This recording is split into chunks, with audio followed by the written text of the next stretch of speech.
नवग्रह आश्रम के संचालक हंसराज चौधरी बता रहे हैं कि किस तरीके से उन्होंने एक छोटे से गांव मोती बोर का खेड़ा में यह आश्रम स्थापित किया और जो भारत की परंपरागत चिकित्सा पद्धति है उसके ज़रिए असाध्य रोगों का इलाज करना शुरू किया। हंसराज जी, ये आपके जहन में कैसे आया कि इस चीज़ को करना चाहिए, ख़ास तौर पे आयुर्वेदिक औषधियों के पौधे लगाना, और ये कहाँ से आपने आइडिया?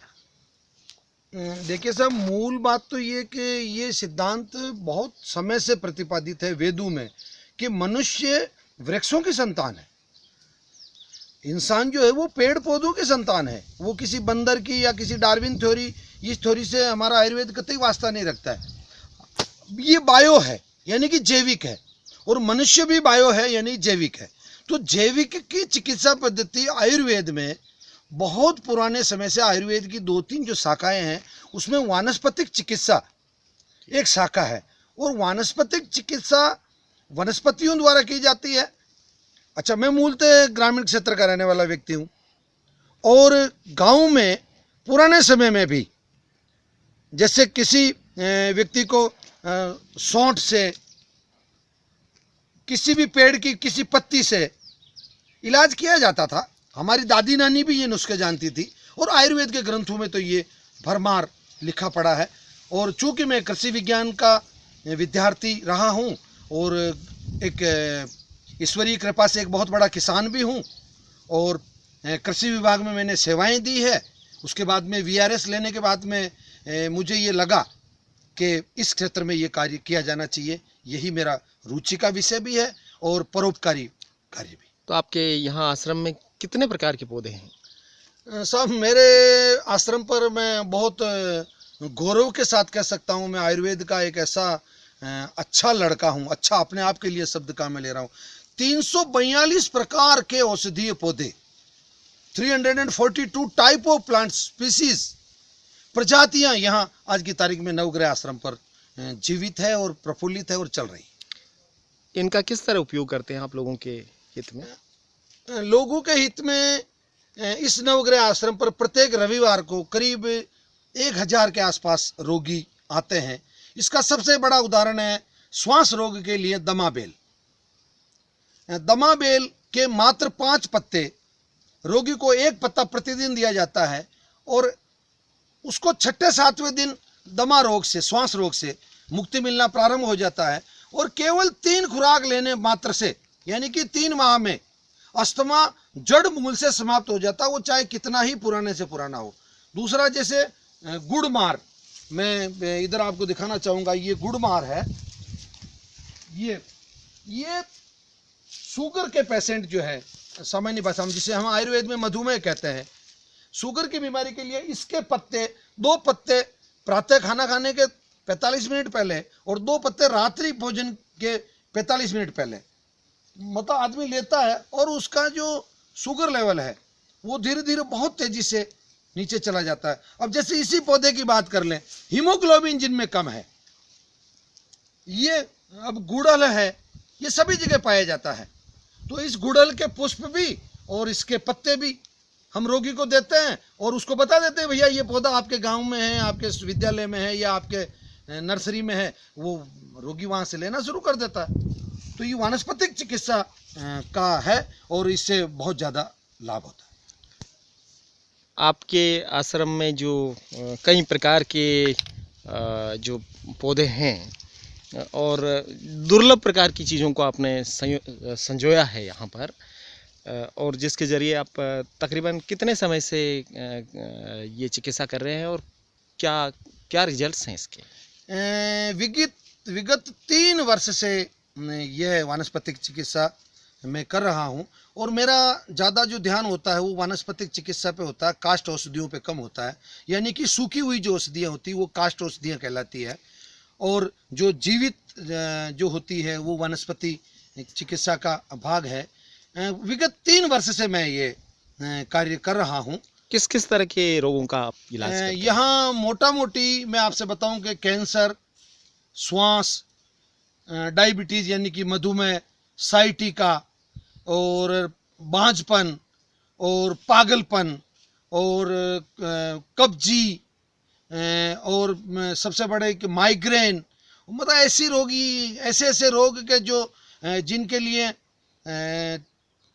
एलोपैथी में, मैं दावे के साथ कहता हूँ, एलोपैथी वाले रोग के कारणों को दबाते हैं, कारण समाप्त नहीं करते हैं। आयुर्वेद कारणों को समाप्त करता है और उसके साथ में रोग समाप्त हो जाता है। तो इस तरीके से मोटा मोटी में 29 प्रकार के रोगों पे अभी चिकित्सा कर्म कर रहा हूँ। लोग यहाँ पर जो पहुँचते हैं उनसे आप किसी तरह का शुल्क वगैरह लेते? हाँ, मेरे यहाँ आश्रम पर एक बड़ी अजीब कहानी है। मैं आपको बिल्कुल स्पष्टता के साथ कह दूं कि मैं उनसे शुल्क लेता हूं आशीर्वाद का, मैं उनसे शुल्क लेता हूं सद्भावनाओं का। सच्चाई ये है कि कैंसर, मिर्गी और पागलपन और अल्पबुद्धिता और ये जो दौरे आते हैं, इस तरह की 5-6 बीमारियों का तो अरबपति व्यक्ति से भी मैं एक नया पैसा भी नहीं लेता हूं, चाहे वो कितनी ही औषधि लगे। और हाँ, वो रोगी अगर अन्य रोगों से भी प्रभावित है तो वो औषधि भी उसको पूर्ण रूपेण निःशुल्क दी जाती है। अब जो दूसरी बात, जैसे श्वास का कोई रोगी है तो श्वास के गरीब रोगी से किसी भी प्रकार की किसी भी बीमारी का कोई शुल्क नहीं लिया जाता है। और एक बहुत अच्छी बात बताऊं, जो मैंने एक नया प्रयोग किया, मैं चाहता हूं कि संपूर्ण भारत नहीं, संपूर्ण विश्व में ये मापदंड तय होने चाहिए। मेरे यहाँ यदि कोई रोगी कह देता कि मैं गरीब हूं, बस उसका कहना भर मात्र, चाहे वो 1,000 की चाहे 10,000 की औषधि निःशुल्क ले जाए, किसी प्रकार का कोई शुल्क मैं नहीं लेता हूं। हाँ, आगे चल के हाँ कुछ ऐसे रोग हैं जैसे कब्जी है, जैसे साइटिका है, उन रोगों के लिए जो कास्ट औषधियां बाजार से लाकर उनको कूट के पीस के और उनको बाकायदा वैज्ञानिक फॉर्मूले से आयुर्वेद के चिकित्सा कर्म नियमों से में हम जो बना के देते हैं, जैसे कब्जी का मैं उदाहरण दूं, कब्जी के लिए करीब 800 रुपए की हमारी उस पर कॉस्टिंग आती है, लागत मूल्य, जो हम 400 रुपए में यहाँ आश्रम पर देते हैं। जो शेष जो राशि का जो अंतर होता है वो मैं मेरी पेंशन में से, चूंकि मैं सरकारी सेवा में था और मुझे अभी भी 15-16 हज़ार रुपये पेंशन मिलती है, तो वो पैसा मैं इसमें लगा देता हूँ।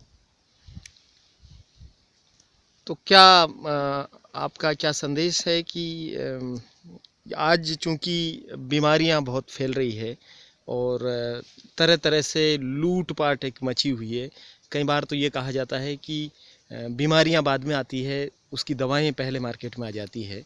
ऐसी स्थिति में जबकि गरीब इंसान का बहुत मुश्किल है इलाज करा पाना, ऐसे समय में आपने ये एक नया प्रयोग शुरू किया, और भविष्य कैसे देखते हैं आप इन चीज़ों का? भविष्य बहुत उज्जवल है। बीमारियों का तो नाश होना है, बीमारियां तो समाप्त होनी है, बीमारियों का तो उपचार होना है। और मेरा ज्ञान देने का जो मुख्य उद्देश्य है वो ये है, मैंने यहाँ गुरुकुल चला रखा है। आपको जान के बहुत प्रसन्नता होगी कि मेरे यहाँ एक महिला और 7 बच्चे जो कि ग्रेजुएट्स हैं, पोस्ट ग्रेजुएट्स हैं, जो सीनियर के बच्चे हैं, उनको मैं प्रत्येक रविवार को पारिश्रमिक देता हूँ मेरी तरफ से, और उनको ये ज्ञान दे रहा हूँ। शनिवार को उनका थ्योरी की क्लास होती है, रविवार को उनका प्रैक्टिकल होता है। तो अगर ऐसी संभावनाएं मैं देख रहा हूँ कि आयुर्वेद तो निसंदेह भास्कर की तरह, सूर्य की तरह फैलेगा। जहाँ जहाँ तक सूर्य का प्रकाश है वहाँ वहाँ तक आयुर्वेद का प्रकाश जाएगा। आप इन पौधों के प्रति लोगों का जागरूकता बढ़े, इसके लिए क्या ये पौधे भी देते हैं लोगों को? देखिए साहब, मैं पिछले विगत 3 वर्षों से वर्ष में 2 बार, एक जुलाई में और एक ये जो माह चल रहा है मार्च का अंतिम, इस समय मैं लोगों को प्रत्येक वर्ष 1000 पौधे निःशुल्क बांटता हूं, जिसमें दमाबेल है, गुड़मार है, या और भी जो औषधीय काम के जो पौधे हैं, स्टीविया है, इस तरीके के पौधे मैं बांटता हूं। और वो लोग ले जाते हैं, लगाते हैं, एक बार नहीं चलता, पुनः ले जाते हैं, परंतु धीरे धीरे लोगों में रुझान बढ़ा है। और ब्राह्मणों की सरेडी, मांडलगढ़ और आपके भीलवाड़ा के आसपास के क्षेत्रों में और केकड़ी क्षेत्र में ऐसे 5-6 जगह ऐसी बन चुकी है कि जहाँ 30-30, 40-40 प्रकार के औषधीय पौधे लग चुके हैं यहाँ नवग्रह आश्रम के सानिध्य से, और वो चल रहे हैं और वहाँ भी लोग इस तरीके का कार्य कर रहे हैं। तो बहुत बहुत धन्यवाद हंसराज चौधरी जी को, जिन्होंने ये नवग्रह आश्रम स्थापित किया। एक बहुत सुरम्य सा और बहुत ही दुर्लभ प्रजाति के तकरीबन 400 पौधों को, जो कि वानस्पतिक पौधे हैं और जो बहुत मुश्किल से मिलते हैं, उन्होंने न केवल भारत से बल्कि श्रीलंका, नेपाल और साउथ अफ्रीका तक से भी अपने पौधों की कई प्रजातियों को इकट्ठा किया और इकट्ठा करके उन्होंने यहाँ पर अपनी स्वयं की ज़मीन पर स्वयं की मेहनत से ये नवग्रह आश्रम स्थापित किया, जहाँ पर वो लोगों को कैंसर के प्रति जागरूक करते हैं और कई प्रकार की चिकित्सा पद्धतियाँ से वो चिकित्सा करने में लगे हुए हैं। उनका एक ही उद्देश्य है कि जो भी गरीब लोग हैं, जिनकी चिकित्सा तक पहुंच नहीं हो सकती है, पैसों के अभाव में जो दम तोड़ जाते हैं, ऐसे लोगों को तक भी चिकित्सा पहुंचनी चाहिए और इसी के लिए हंसराज चौधरी और उनका नवग्रह आश्रम कार्यरत हैं।